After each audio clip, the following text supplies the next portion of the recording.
manifestasi dari rahmatan lil alamin yang bisa kita ambil untuk kehidupan saat ini. Kita tidak perlu menunggu permintaan dari atau adanya persekusi terhadap umat non-Islam. Namun, kita justru yang harus memulai komitmen bahwa Islam adalah agama yang membawa damai dan melindungi sebuah makhluk. Wallahu a'lam bishawab. Terima kasih. Wassalamualaikum warahmatullahi wabarakatuh. Inilah dia kisah pemuda ahli ibadah yang difitnah karena menolak cinta seorang perempuan di masa Umar bin Khattab. Cinta yang berlebihan jika tidak mendapatkan respon yang sepadan memang terkadang bisa membuat seseorang menebar banyak fitnahan. Bahkan, segala cara akan dilakukan untuk mendapatkan orang tersayang. Itu semua karena diri manusia tidak mampu mengendalikan hawa nafsunya saat cinta sedang membara. Nah, ternyata kisah seperti ini pernah terjadi di masa Khalifah Umar bin Khattab. Alkisah di kota Madinah ada seorang pemuda yang selalu salat berjamaah bersama Umar bin Khattab. Bila pemuda tersebut tidak hadir, Umar pasti menanyakannya. Keistiqomahan dari sifat rajin beribadah yang ada di dalam diri pemuda tersebut pun menarik hati seorang gadis Madinah. Gadis itu pun jatuh cinta kepada pemuda tersebut. Sebagaimana dikisahkan oleh Ibnul Jauzi dalam kitabnya Dam al-Hawa, gadis itu kemudian menceritakannya kepada salah seorang sahabatnya yang usianya sudah senja. Kepadanya, gadis itu pun berkata, "Bisakah kamu membantuku supaya pemuda itu bisa masuk ke rumahmu?" Wanita tua itu pun menyanggupinya. Lalu ia duduk di sebuah jalan yang biasa dilalui si pemuda itu. Ketika si pemuda lewat, wanita tua itu berkata, "Nak, usiaku sudah tua, aku memiliki kambing, tapi aku tidak kuat memerah susunya. Jika kamu tidak keberatan, bantulah aku untuk memerah susunya." Tanpa ragu, pemuda itu pun masuk ke rumah wanita tua tersebut. Sesampainya di dalam, ternyata ia tidak melihat kambing yang mau diperah susunya. Wanita tua itu pun kemudian berkata, "Masuklah dulu, nanti kambingnya akan kubawakan ke sini." Setelah masuk ke dalam rumah, ternyata dari bilik pintu yang ada adalah seorang gadis cantik. Gadis itu pun dengan cepat mengunci pintu rumah itu. Namun, untuk menghindari fitnah, si pemuda langsung menuju tempat sholat yang ada di sudut ruangan. Dia duduk sambil menunggu datangnya kambing.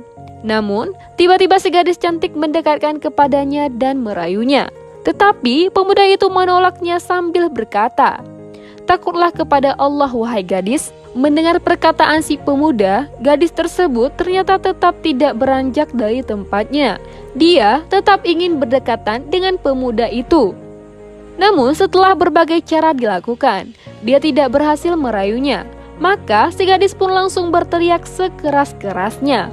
Orang-orang yang mendengar teriakan tersebut pun langsung menerobos masuk untuk melihat apa yang terjadi dalam rumah tersebut. Ketika orang-orang sudah berdatangan, gadis tersebut kemudian berkata, "Pemuda ini mau memperkosaku." Karena terpengaruh oleh fitnah si gadis, orang-orang pun memukuli pemuda itu hingga babak belur. Bahkan si pemuda diikat hendak dilaporkan kepada Khalifah Umar. Saat Umar hendak menunaikan salat subuh, dia memperhatikan seluruh isi masjid.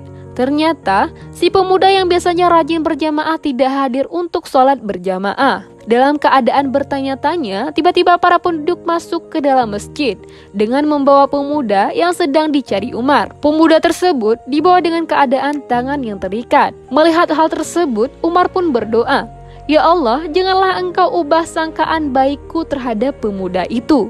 Seketika itu, juga Umar langsung bertanya kepada orang-orang, "Ada apa ini?"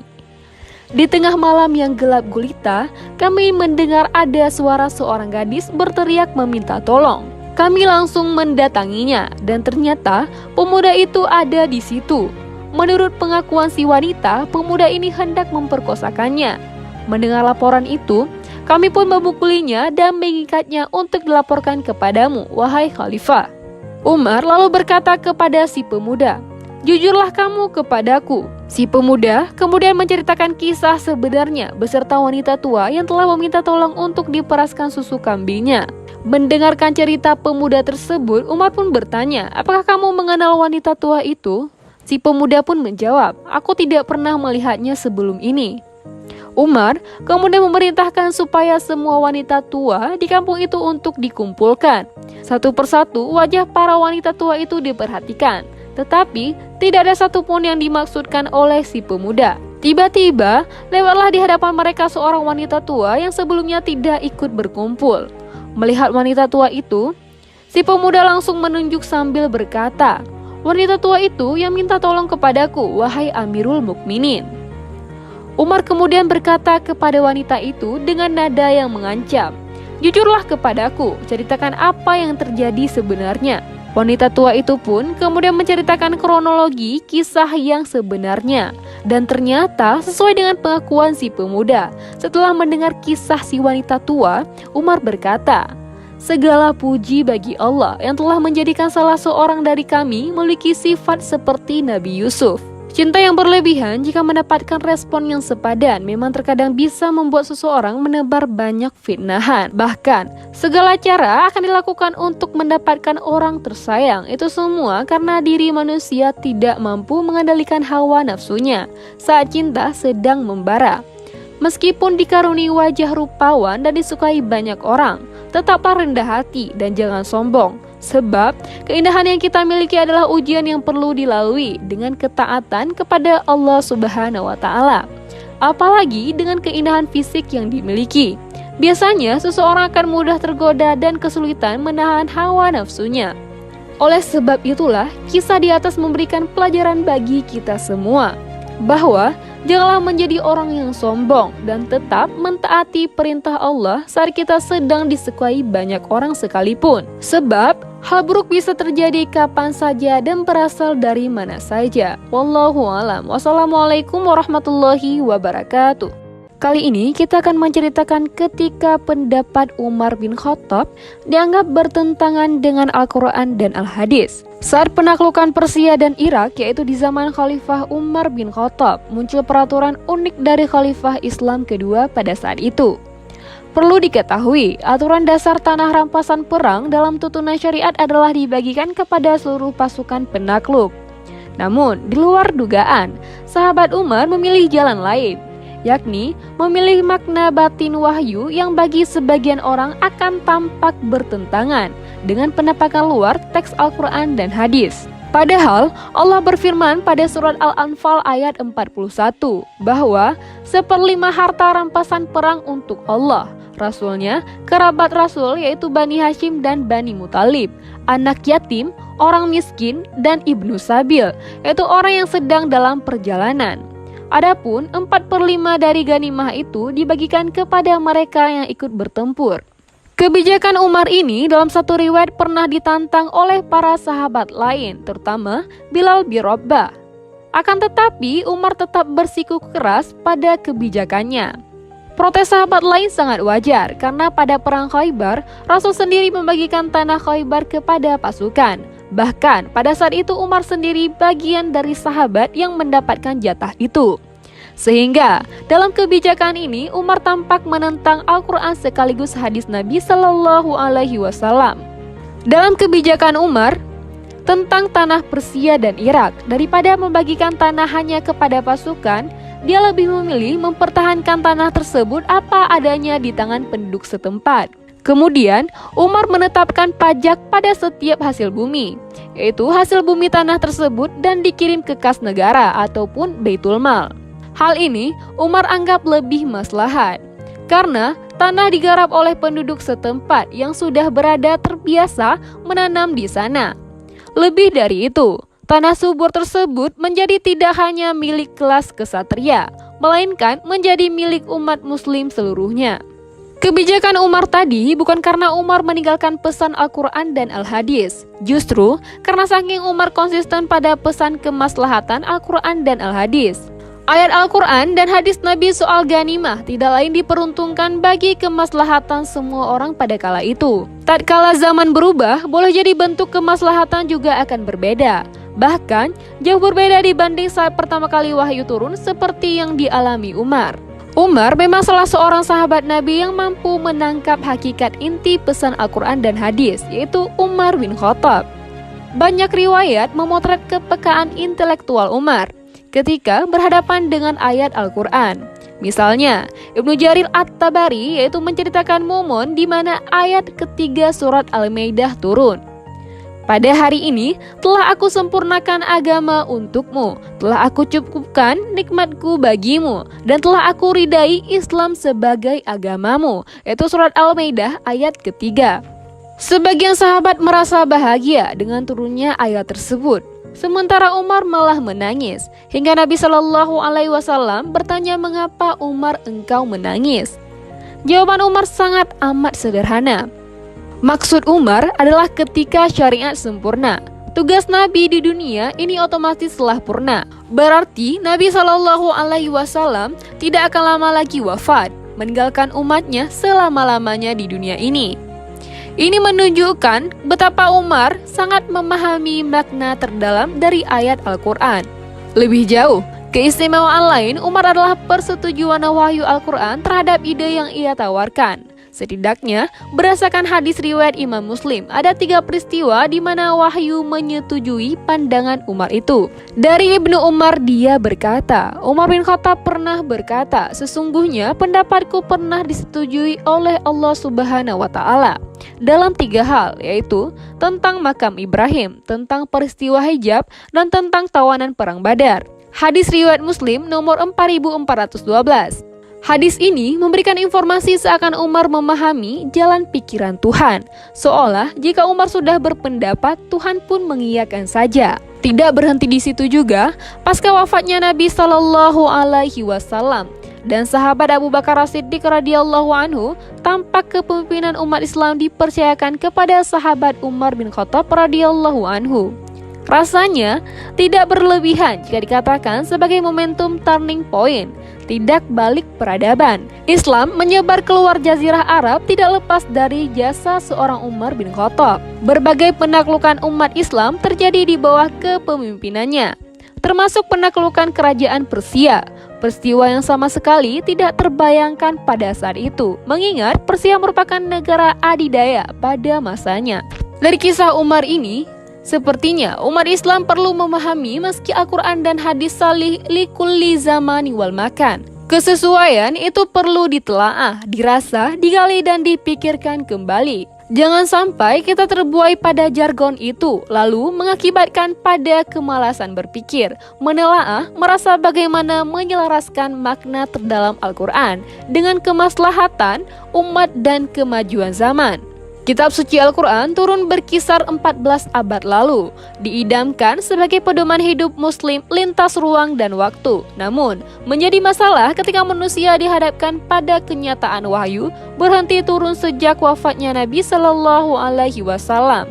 Dan sementara, peradaban manusia terus bergerak, yaitu zaman pun terus berubah.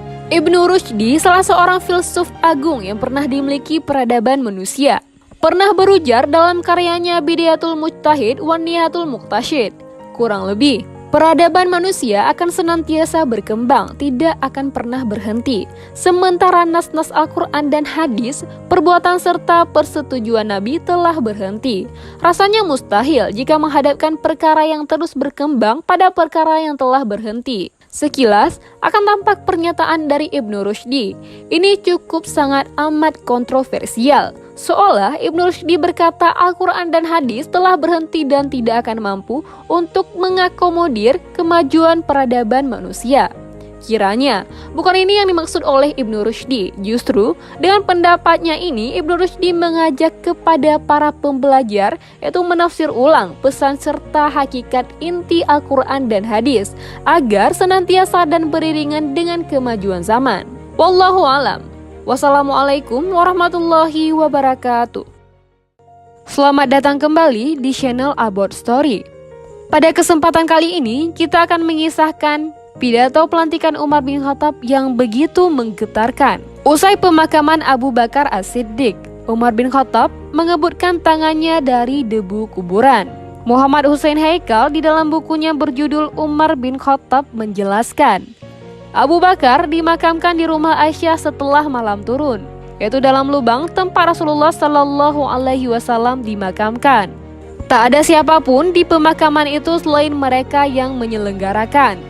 Putrinya yaitu Aisyah Ummul Mukminin, ada juga Ali bin Abi Thalib dan Umar menyampaikan eulogi ataupun pujian duka begitu berita kematian Abu Bakar diumumkan setelah matahari terbenam. Umar sudah menyelesaikan tugasnya yang terakhir terhadap khalifah pertama. Ia pun keluar dari liang lahat di rumah Aisyah itu. Dan setelah memberi salam kepada sahabat-sahabatnya, ia kembali pulang ke rumahnya lewat tengah malam. Ia masuk ke tempat tidur dengan pikiran apa yang hendak dilakukannya esok hari. Pagi-pagi keesokan harinya umat akan membaiatnya untuk tugas mengurus mereka. Ia akan menghadapi mereka yang menyetujui pencalonannya karena terpaksa. Lalu menghadapi situasi perang yang amat pelik di Irak dan Syam. Sementara itu, di Irak dan Syam, pada kala itu posisi pasukan muslim di Irak dan Syam sangat sulit. Kekuatan pasukan muslimin di Syam sudah tak berdaya berhadapan dengan pasukan Romawi. Khalifah Abu Bakar ingin menyelamatkannya dengan mengirimkan Khalid bin Walid bersama sejumlah personil dari pasukan Irak. Namun, sampai Khalifah wafat belum ada berita yang memberi harapan kemenangan.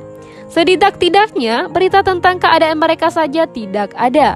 Keberangkatan Khalid dan pasukannya sebagian ke Syam justru menjadikan pasukan muslimin di Irak semakin melemah. Al-Musanna bin Harisah Al-Syaibani dengan segala kemahiran dan kemampuannya tak dapat mempertahankan apa yang sudah diperoleh muslimin dari daerah Sawat Irak.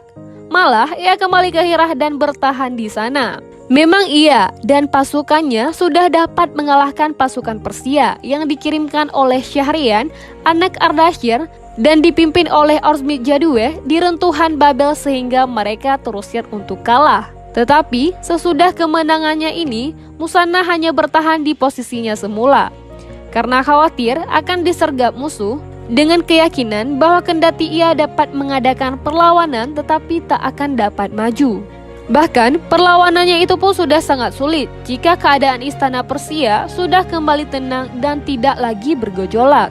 Al-Musanna telah menulis surat kepada Abu Bakar untuk meminta izin akan bantuan kaum pembangkang ataupun kaum riddah yang sudah jelas-jelas bertobat. Tetapi kala itu Abu Bakar menolak. Sesudah lama menunggu jawaban khalifah, ia menunjuk Bashir bin Al-Khasasiyah menggantikannya di Irak. Dia sendiri berangkat ke Madinah untuk melaporkan keadaannya secara lebih terinci. Setelah Khalifah Abu Bakar wafat, tanggung jawab semua itu ada di pundak Umar bin Khattab. Haikal menceritakan soal inilah dan segala yang berhubungan dengan ini yang menggoda pikiran Umar bin Khattab malam itu. Dia meminta permohonan kepada Allah agar diberi jalan keluar dan menunjukinya jalan kebenaran. Khalifah Abu Bakar mengajukan Umar sebagai penggantinya karena ia percaya dari kalangan muslimin Umarlah yang paling mampu meneruskan kebijakan politiknya. Di sisi lain, sama sekali tak pernah terpikir oleh Musanna akan menarik pasukannya di Irak. Dia yang dulu mendorong Abu Bakar supaya menyerangnya. Dia pula yang mendahului Khalid dan yang lain ke sana. Tidak mudah bagi dia untuk menarik diri dari suatu negeri yang dia sendiri memimpin penyerangannya. Dan akan keluar dari sana padahal ia yakin benar akan kemampuannya dapat membebaskan daerah tersebut. Musanna meyakini kalau Khalifah Umar memasoknya dengan kaum murtad yang sudah bertobat. Niscaya kemenangan akan membawanya sampai ke tahta Persia. Adapun pidato pertama yang disampaikan Umar pada hari itu. Pada malam itu, Umar cukup lelah memikirkan semua ini. Paginya, ia menemui orang-orang di masjid. Mereka menyambutnya yang sudah siap akan membaiatnya. Kesiapan itulah yang membuat gejolak hatinya terasa lebih tentram. Waktu zuhur pun sudah tiba, dan orang sudah berdatangan akan melaksanakan sholat. Umar menaiki mimbar, tangga demi tangga, yang biasa dipakai oleh Khalifah Abu Bakar. Sesudah mengucapkan hamdalah dan salawat kepada Nabi, dan setelah menyebut tentang Abu Bakar serta jasanya, ia pun berkata, "Saudara-saudara saya hanyalah seorang dari kalian. Kalau tidak karena segan menolak tawaran Khalifah Rasulullah, saya pun akan enggan memikul tanggung jawab ini." Haikal pun menulis, Umar bin Khattab mengucapkan kata-kata itu dengan rasa haru, dengan rendah hati dan sangat berhati-hati, yang dinilai orang sebagai pertanda tepatnya firasat Abu Bakar dengan pandangan yang jauh dalam mencalonkan penggantinya. Mereka memuji sikap Umar itu, lebih-lebih setelah mereka melihatnya mengadah ke atas langit sambil berkata, Allahumma ya Allah, aku ini sungguh sangat keras, kasar, maka lunakkanlah hatiku. Allahumma ya Allah, saya sangat lemah, maka berikanlah saya kekuatan. Allahumma ya Allah, aku ini kikir, jadikanlah aku orang dermawan dan bermurah hati. Umar berhenti sejenak, menunggu orang lebih tenang lagi. Kemudian ia berucap lagi, Allah telah menguji kalian dengan saya, dan menguji saya dengan kalian. Sepeninggalan sahabatku, sekarang saya yang berada di tengah-tengah kalian. Tak ada persoalan yang kalian harus saya hadapi, lalu diwakilkan kepada orang lain selain saya. Dan tak ada yang tak hadir di sini, lalu meninggalkan perbuatan terpuji dan amanat. Kalau mereka berbuat baik, akan saya balas dengan kebaikan. Tetapi, kalau melakukan kejahatan, terimalah bencana yang akan saya timpakan kepada mereka. Selesai berpidato, Umar pun turun dari mimbar lalu mengimami sholat. Selesai sholat, ia menoleh kepada mereka dan mengumumkan pelaksanaan keberangkatan ke Irak dengan musanna. Disebutkan juga wasiat Khalifah Abu Bakar mengenai hal ini. Mendengar suruhan Khalifah, mereka berpandang-pandang satu sama lain, tetapi tak ada yang menyambut seruan itu. Seolah mereka teringat apa yang telah menimpa saudara-saudara mereka di Syam. Mereka tak ingin yang demikian akan terulang lagi menimpa mereka. Bukankah Abu Bakar sudah mengajak mereka untuk menyerbu Syam? Tetapi mereka masih saja maju mundur.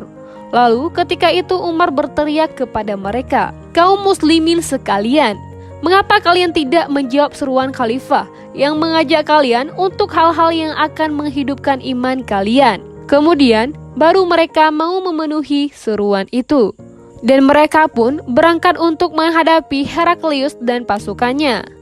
Termasuk di antara mereka ada Abu Ubaidah bin Jarrah, Amr bin As, Yazid bin Abi Sufyan, dan beberapa orang sahabat lainnya. Diikuti oleh para amir dan para pahlawan dari segenap penjuru Jazirah Arab. Dalam berhadapan dengan pihak Romawi, mereka tak dapat mengalahkan. Juga Khalid bin Walid setelah membuat pihak Persia porak-poranda dengan serangkaian kemenangannya di Irak telah diperbantukan kepada mereka. Akankah lebih baikkah nasib mereka jika seruan Umar itu mereka penuhi dengan mereka berangkat bersama Musanna? Musanna bin Harithah memang seorang jenderal besar yang tidak disangsikan lagi. Tetapi dia bukan dari Quraisy dan tidak pula termasuk sahabat Rasulullah. Dia dari kabilah Banu Bakar bin Wa'il. Di samping itu, tatkala Khalid meninggalkan Irak ke Syam, Musanna menarik pasukannya dari pinggiran Irak ke Hirah. Kemudian datang ke Madinah meminta bala untuk bantuan dari khalifah. Ini menunjukkan bahwa posisinya terhadap Persia tak dapat disalahkan. Sebab nama Persia bagi orang Arab ketika itu sangatlah mengerikan. Ada sebagian yang menduga bahwa Khalid dapat mengalahkan Persia karena pada mulanya mereka menganggap Khalid itu enteng, sehingga tidak menghadapinya dengan kekuatan yang akan dapat memukulnya untuk mundur. Kalau memang sudah demikian kenyataannya, untuk apa mereka berperang yang mungkin hanya akan membawa bencana kepada mereka? Wallahu a'lam bishawab. Terima kasih. Wassalamualaikum warahmatullahi wabarakatuh.